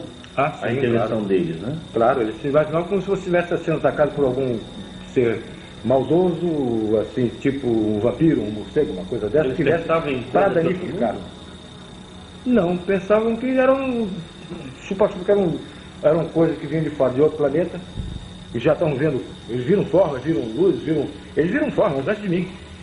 Eles viram as naves antes de mim, eu passei muito tempo para ver. A população ribeirinha dessas regiões chegou a se armar para se defender desse tipo de fenômeno? Eles usavam foguete, andavam armados, eles andavam com arma, essas espingardas de cartucho, espingarda de caça, eles usavam sim, atiravam até. Vocês documentaram isso através da Operação Prato? Foi relatado isso. Eles andavam armados, alguns até atiravam, e outros diziam, não faça isso, porque o próprio padre dizia, não há finalidade nisso aí. Você nunca vai fazer nada. Esse que tentou, apontou uma arma, ficou uma semana, 15 dias, dormente, imobilizado na rede. Coronel, essa experiência que o senhor acabou de descrever, teve alguma influência, alguma alteração na sua vida, na sua forma de pensar o mundo? Isso já foi no finalzinho da Operação Prato? Da aeronáutica foi. Até onde a aeronáutica mandou interromper, logo depois, não demorou muito, logo depois ela foi interrompida. Esse relato foi passado ao meu comandante e foi dito como foi a coisa. Depois o filme foi revelado e foi visto no auditório, no auditório do QG. Vários oficiais viram. Nós tiramos... Qual foi a opinião deles? Não tinha dúvida. Uma coisa interessante é que nós tiramos de step by step do filme passado devagarinho, tá? Essa forma em pé, isso nós não tínhamos visto, não deu para ver, nós não tivemos noção disso. Nós só vimos ver depois da impressão da emoção fotográfica. Essa coisa tinha no alto, no topo, uma porta de avião, um Boeing, uma porta aberta, não vi ser nenhum dentro. Na fotografia não aparece ser nenhum dentro, mas aparece um facho de luz na nossa direção, para o barco onde nós estávamos. Dessa porta, alguém focando alguma coisa na nossa direção. Tá? Mas isso a gente não viu. Eu não sei se na ocasião em que estava com essa luminosidade azul muito forte, que a gente não via que tinha uma forma dentro, só viu aquela bola azul enorme. Perfeito. Agora, com uma declaração desse nível, uma coisa extraordinária como essa, já no 3 ou 4 meses de trabalho na Operação Prato, por que o Comar, por que a Aeronáutica foi então desativar o projeto? Olha, eu te digo que talvez tenha sido por o que eu já disse em outra oportunidade. São perguntas que se faz. Cada vez que você responde, eles querem mais. A população, o mundo, quer mais. São perguntas que você não pode responder. Quem são? Ninguém pode responder. Talvez quem esteja mais avançado nisso é o americano. O russo, talvez. Quem são? Não tem resposta. De onde vem? Não tem resposta. O que eles querem? Também não tem resposta. Essas 3 perguntas que vão ser feitas, que ninguém pode responder e que esvazia o assunto, desmoraliza até a instituição, a Força Aérea, o governo brasileiro. Mesmo assim, não compensaria a Força Aérea manter o projeto em busca dessas 3 ou outras respostas? Não compensaria manter? Por que fechar o projeto? Se eu fosse o comandante, se eu tivesse mando, eu continuaria. Eu obedecia. Eu obedeci mandar parar. Como é que foi essa ordem? Chegou e olha, mandou parar? Cancelada a operação. Tá bom, satisfeito, cancelada a operação. Você bateu continência, acabou, tá certo? Tá bom. Para a aeronáutica, para mim continuou. Você continuou fazendo vigília? Também. Mas aí já fim de semana, quando eu podia.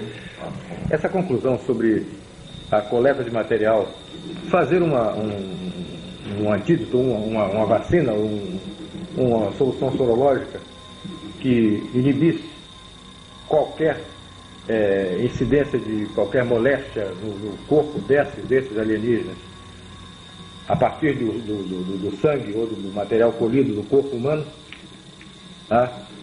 Ela foi, numa ocasião, foi exposta quando eu visitei o Rafael Semperi em São Paulo. Depois de uma longa conversa, a minha opinião foi colocada para o Rafael Semperi. E o Rafael me disse, olha, essa foi a explicação mais lógica que eu ouvi a respeito Eu desse também chupa-chupa. concordo. Tá? Também concordo. Porque o que eu ouvi era agressão. E não me parece agressão. Eu disse, não foi agressão de forma nenhuma. Foi pesquisa. Para mim foi pesquisa, foi coleta de material.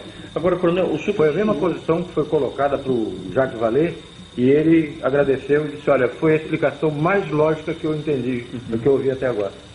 Agora, depois que a operação foi encerrada, o material permaneceu em Brasília. O material que vocês coletaram deve ter sido muita coisa. Não, a operação permaneceu em Belém. vai permanecer em Belém. Várias vezes eu tentei escrever um relatório final. Porque o relatório era parcelado, caso a caso, tá? Por exemplo, uma noite aconteceu 3 vezes. Então tinha que ser feito um relatório englobando Final. isso e um relatório final. Eu várias vezes tentei escrever e o que eu escrevia eu achava que em Brasília iam me chamar de louco. O que eu ia escrever é o que eu vi. Quem ia ler não estava lá, não viu, ia me chamar de louco. Essa bola, esse troço todo, essas coisas todas, eu achei que eles iam me chamar de louco. Agora, mesmo depois do encerramento da Operação Prato, você continuou pesquisando, investigando, fazendo suas vigílias, como é que foi isso? Aí teve alguma outra experiência interessante? Teve.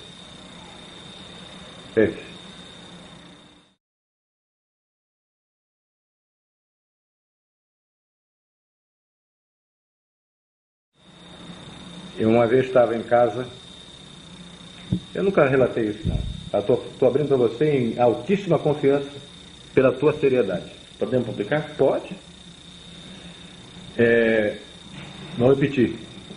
Nunca falei isso para ninguém que autorizasse publicar. Tá? Estou te falando agora. Já estou com 60, daqui a pouco estou com 70. Se chegar lá, se não desaparecer antes. Tá? Eu estava em casa, tinha recebido uns livros do Bob Pratt, que eu pedi ao Bob Pratt, que eu estava querendo estudar mais isso, queria entender mais. Vamos fazer um parênteses. O Bob Pratt o visitou durante a Operação Prato? Logo no início. Da Operação Prato? Logo no início da Operação Querendo Prato. informações? Queria conversar comigo. O que ele perguntava? E qual era o interesse dele? Ele queria saber sobre o que tinha ocorrido, porque ele tinha estado na Ilha dos Caranguejos. E eu nem sabia da existência da Ilha dos Caranguejos, do que tinha ocorrido lá. Depois eu mandei verificar o que foi. E que outros ufólogos procuraram para saber a respeito disso, nacionais e internacionais? Mark Berezovsky, General Shoa, vários. Eu me lembro bem de Mark Berezovsky, nem sei, nunca mais mantive contato com ele. Ele é colaborador da revista também. Ele escreveu, ele telefonou para mim, tá? Mas ele queria conversar e não tivemos oposição. Eu não consegui falar, não conheço o Berezovsky pessoalmente. Daniel Rebisso? Daniel Rebisso mais tarde, bem mais tarde. Reginaldo Taíde? Reginaldo Taíde esteve em Belém, conversou comigo. Tá? Vários ufólogos me procuraram e um deles, o Bob Pratt, me procurou. Teve um cara da Argentina que eu não sei o nome, tá? O Jacques Vallée depois, bem depois, o Jacques Vallée falou comigo anos depois, tá?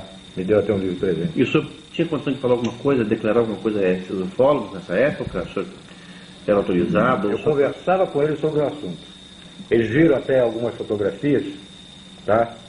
Conversamos com a palavra oficial da Força Aérea Brasileira, tá? E eu não estou autorizado por ninguém para estar dando opinião de coisa nenhuma. Eu não podia falar. E esses ufólogos mantiveram essas palavras? Mantiveram. E continuaram trocando correspondência? Continuavam trocando correspondência. Eu era frequentemente consultado, alguns casos. Logrônio, você sabe do caso de Logrônio? Não? O Rafael, um caso de um padre, uma sonda que entrou, que parou o rádio. Eles mandavam casos para que eu desse opinião a respeito. Ufólogos internacionais? Também, da Espanha. Nacionais e internacionais, eles mandavam casos para o senhor analisar? Através do Rafael Sependurado, do Marco, daquele nosso amigo Osni Schwartz, tá? Eles mandavam, olha, eu trouxe uns casos aqui para você dar uma opinião, você ler isso e dar a sua opinião a respeito. Vários, inclusive dos Estados Unidos. Então eu estava em casa, tinha recebido de presente do Bob Pratt uma porção de livros, eu lia. Esses livros procuravam me aprofundar mais em ufologia, em humanoides, aparecimentos, ou abduções e outras coisas. Eu fui me munindo de mais conhecimento sobre ufologia. Estava interessado, já não tinha mais na Força Aérea. Era assunto meu. E um dia eu tinha colocado numa estante, morava na Vila Militar, bem distante da rodovia. Esse detalhe é importante porque não tinha trepidação de carro. Era uma Vila Militar, passasse era um automóvel, um carro de passeio.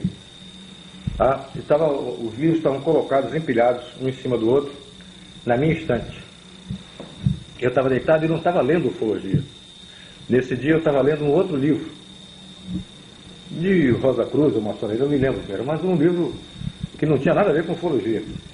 E minha filha, essa que está aqui em casa, ela está aqui, ela era pequenininha, estava lendo uma revistinha de criança, da minha cabeceira. Eu estava deitado na cama lendo, e ela estava sentada na minha cabeceira, no chão, e se deslocaram, como se tivesse sido pegados assim a pilha, e se deslocaram e caíram no chão. Inteiros, a pilha inteira, empilhados. Transportados verticalmente, empilhados até o chão. Como se tivesse uma mão embaixo e outra em cima. Isso. Como se pegasse a pilha assim e fizesse isso, foi até o chão. Quando eles bateram no chão, claro que a pilha desmontou. Mas não caíram os livros, eles vieram empilhados até o chão.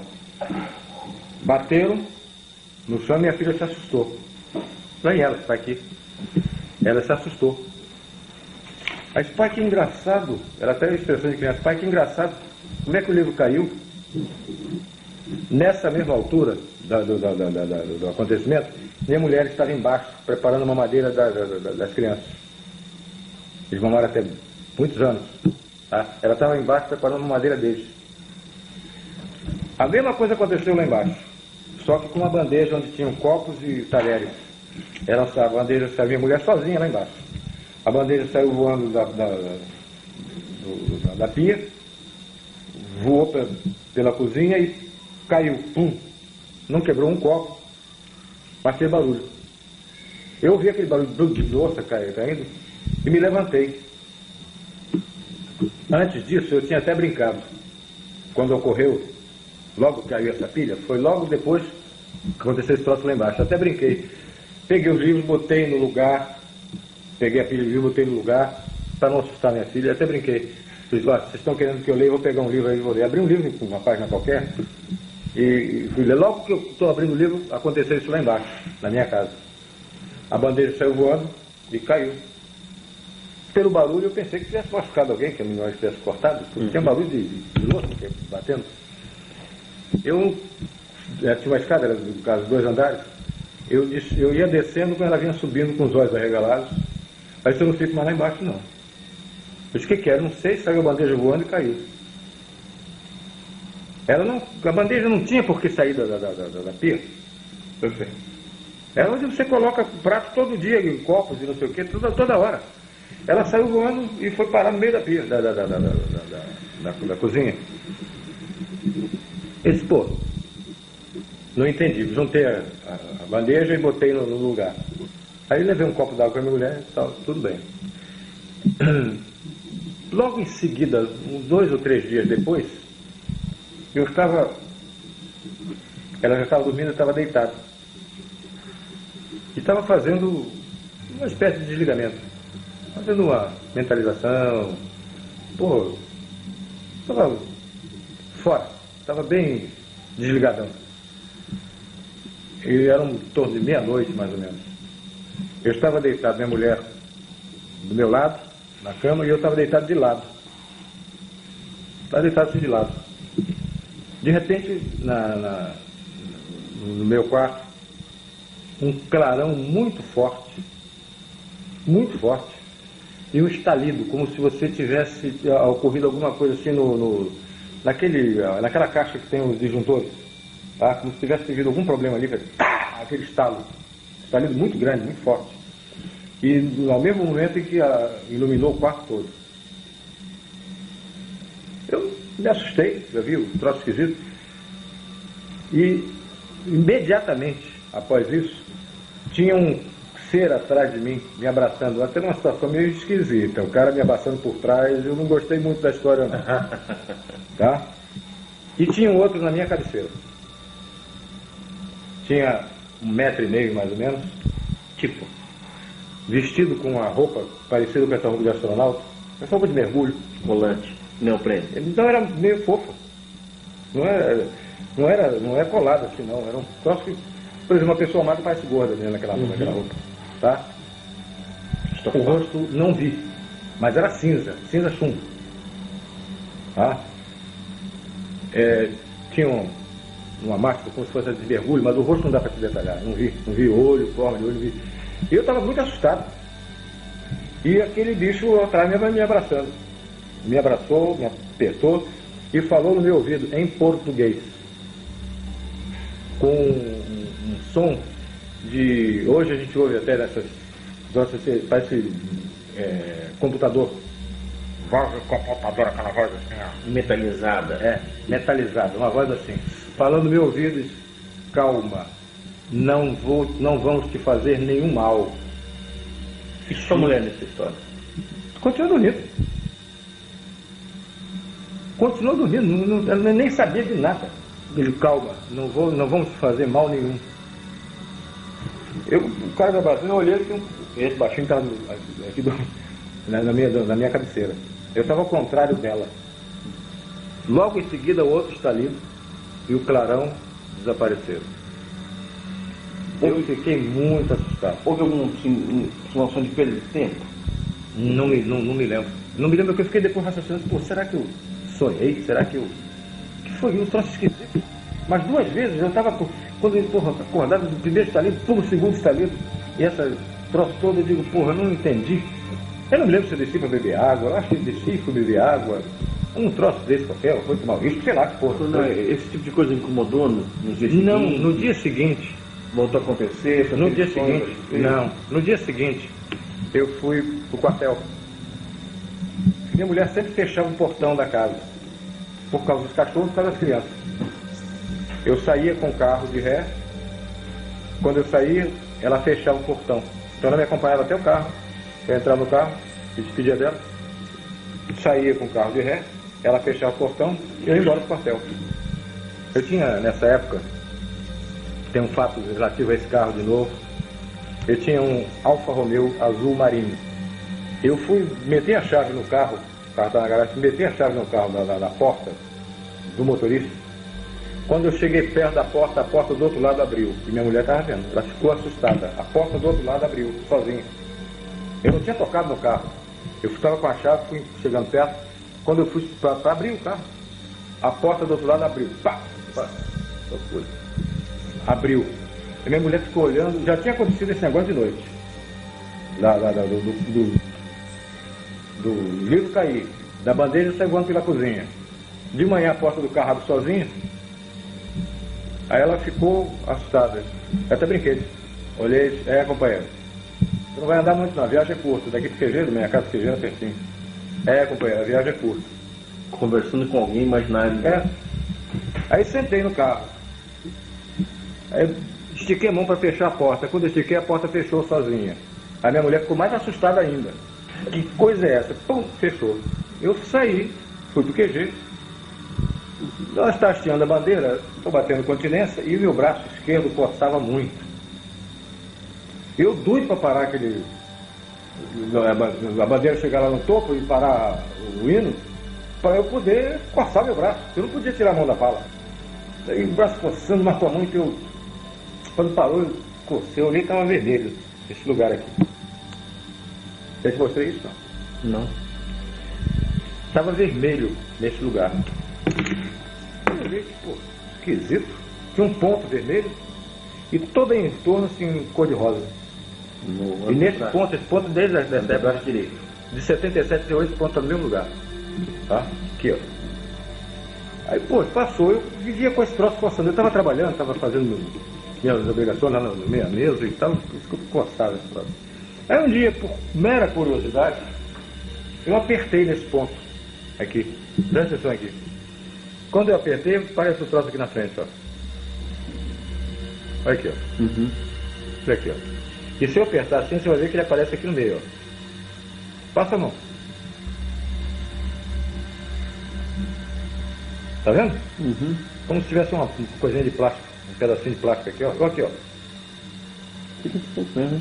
O senhor já fez algum raio-x, algum tipo Já de... não sai nada. Olha aqui, ó. pensou Olha cortar a ponta isso aqui. aí? Pega nesse ponto aqui. É, Aqui não, na ponta ali. eu tô sentindo uma coisa, parece uma agulha que ficou lá dentro. Uma bem mole, é um plástico. Um plástico. Uma agulha de plástico que entrou e ficou. É. Que não parece ser veia. Não é.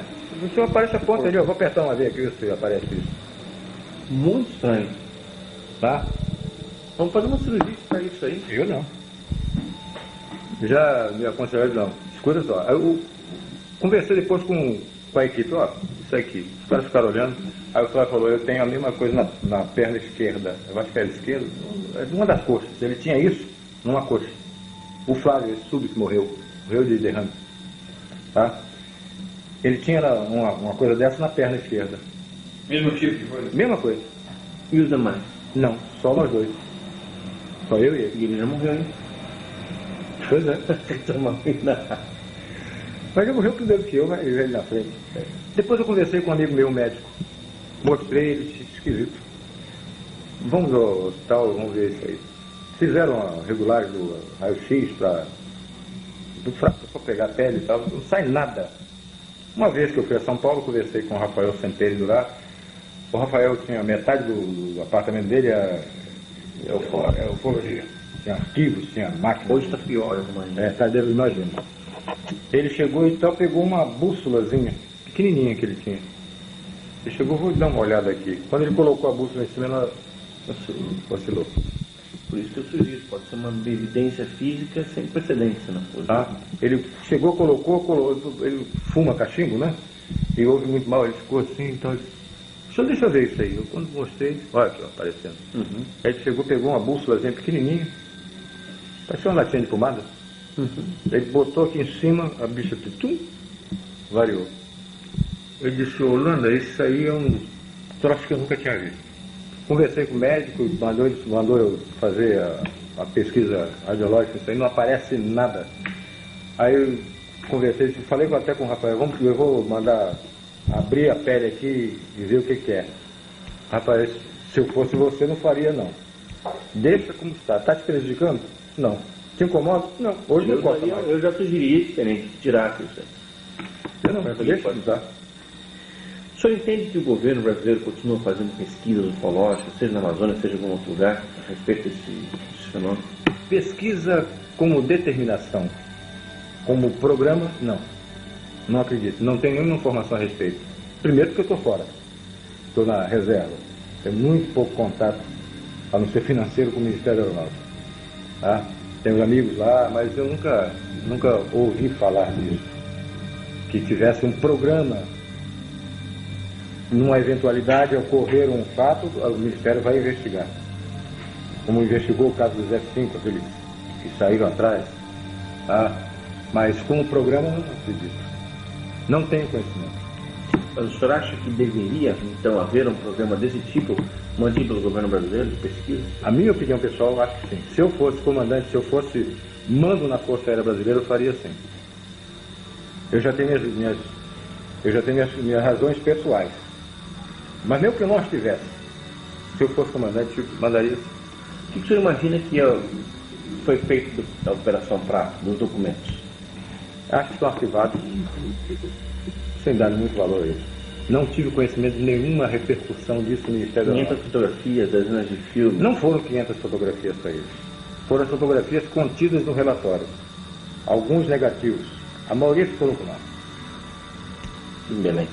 Existe alguém lá, que o senhor sabe, que esteja tomando conta desse material? Ele está guardado no segundo comar e você não vai obter nada a respeito disso. Ninguém abre isso. Tem alguém tomando conta, alguém cuidando, mantendo isso aqui? A minha seção, a qual eu pertenci, fica guardado, mas você não terá sucesso nenhum. Ninguém abre, nem Brasília, nem Belém. Os meus filmes, os 4 filmes que foram feitos, filmes de filmadora, falei que foram mais de 500 fotografias. Mas os filmes foram feitos 4. Um era do Ministério da Aeronáutica. 3 eram meus. Os 4 foram para o Ministério da Aeronáutica, eu nunca tive meu de volta. Os outros foram comprados com meu dinheiro, foram feitos por mim e a Aeronáutica nunca me devolveu. O senhor nunca pensou em guardar um souvenir desse material? Não, veja bem, eu lhe falei, a Força Aérea foi e é a minha vida. Eu adoro a Força Aérea Brasileira, muito mais quando estava lá dentro. Tá? Hoje eu fico de fora, vendo como é que meus companheiros, os que me sucederam, como é que estão fazendo com ela, para que ela prospere, para que ela progrida, para que ela se engrandeça. Eu sempre tive um respeito muito grande pela Força Aérea e pelo meu serviço. E eu nunca faria isso com a Força Aérea. Fiquei calado 20 anos. Fui consultado, fui procurado várias vezes. Me pediram que eu escrevesse, que fizesse declaração. Você mesmo, você me pediu, eu disse, não posso falar. Hoje não, hoje estou na reserva. E para os militares que permanecem na aeronáutica, que sabem que existem esses documentos e que a população tem o direito de conhecê-los, você não acha que vai ter um certo embaraço? Você não acha que esses documentos deveriam ser liberados para o público? Aí já é decisão de comando. Eu acho que, a minha opinião, é aquela que eu te disse. Se abrir, se disser, logo em seguida vem outras perguntas que o Ministério da Aeronáutica, o governo brasileiro não tem resposta. Para evitar esse constrangimento, não se fala nada. Uma vez eu estava assistindo o Flávio Cavalcante, um interrogatório sobre isso, um cara perguntou, já que essa coisa, por que eles não pousam no Maracanã, para todo mundo ver? Se acontecer um caso desse, um pouso na esplanada do Planalto, aí não tem jeito. Não é? O que eu acredito é que em futuro próximo, bem próximo, e posso ser até um pouco mais abusado do que eu estou te dizendo, não chega a 2 anos, esse evento vai acontecer. Dentro de 1 ano e meio a 2 anos, esse evento vai acontecer. Contato claro, aberto, todas as televisões do mundo, CNN, Globo, todo mundo vendo. Isso deve acontecer dentro de um futuro bem próximo. Você entendeu a minha posição? Antigamente não dava, eu ficava... Perfeitamente. Falasse qualquer coisa, isso... A primeira coisa que chegava o ministro, se chegasse a pública, a televisão, se eu tivesse o descanso de chegar na televisão e dizer, eu vi porque não sei o que, alguma coisa assim. O ministro chegava na televisão e disse, o coronel não está, o capitão não está autorizado a falar, não há nenhum crédito da Força Aérea a esse assunto, e eu ficava numa situação muito de babaca nessa história toda. Bom, o capitão não está autorizado, não tem nenhum valor a declaração dele. Hoje eu sou da reserva, eu sou... Vou falar o que quiser. Pode me prender que eu estou morrendo de rir.